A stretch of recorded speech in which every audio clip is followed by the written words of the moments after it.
Hello, hi bakka jirtanitti nageenyi badhaa nagaa kooti ani maqaan koo Abduu jedhama. Isinoo akkam nagaa jirtanii?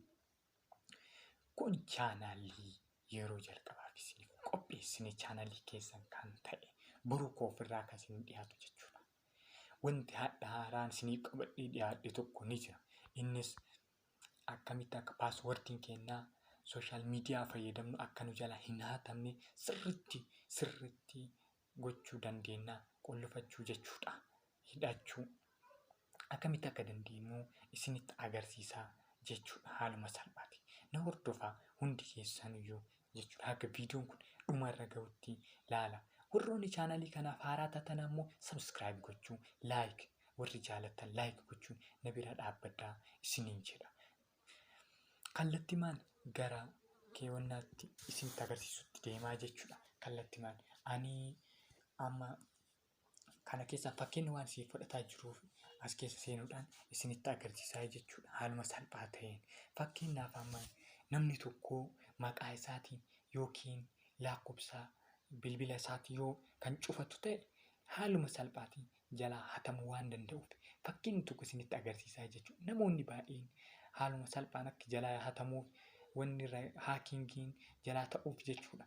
Lakkoofsa isaanii lakkoofsa bilbilaa yookaan maqaa isaaniitiin qabatanii jechuudha. Kun akka hin taane akkamitti akka hojjetachuu dandeenyu isinitti agarsiisaa jechuudha. Haaluma salphaa ta'een tokkoon na hordofaa isiniin jedha.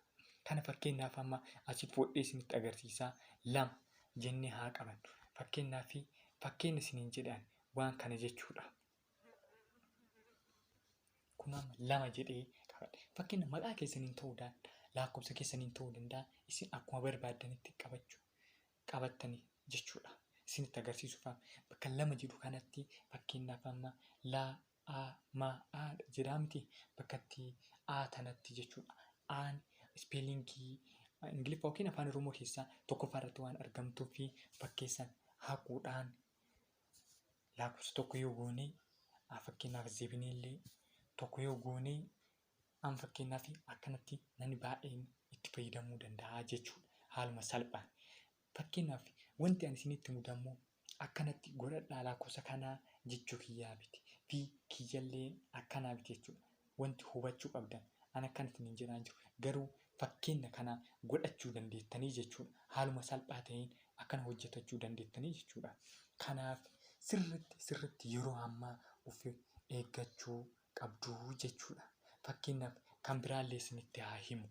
Fakkeenyaaf haaluma salphaan waan kana haa jennu. Yoo kana jennu haaluma salphaa ta'een kana gochuu dandeenya jechuudha. Fakkeenyaaf bakka kanatti tokko yookaan 1 jennee galchuu dandeenya jechuudha. Haaluma salphaa ta'een akkanatti yoo itti fayyadamnee baay'ee bu'aa qabeessa taanaa jechuudha. Waan na hordoftaniif galatooma isin jedha. Garuu wanti hubachuu qabdan ammallee kiyya akkanaa jechuu kiyyaa miti. Keessanillee akkana amma godhisanitti guuttadha jechuu keessaniif.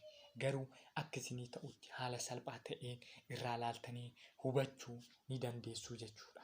Kanaaf waan ta'eef yeroo akkana gootan kana namoonni baay'een isaanii waan hatamee fi jalaa jiru kana beekuun isinirraa eegama jechuudha. Waan ta'eef galatooma isiniin jedha. Waan na hordoftaniif garuu chaanaalii kiyya kana sabskiraayib gochuu hin dagatinaa.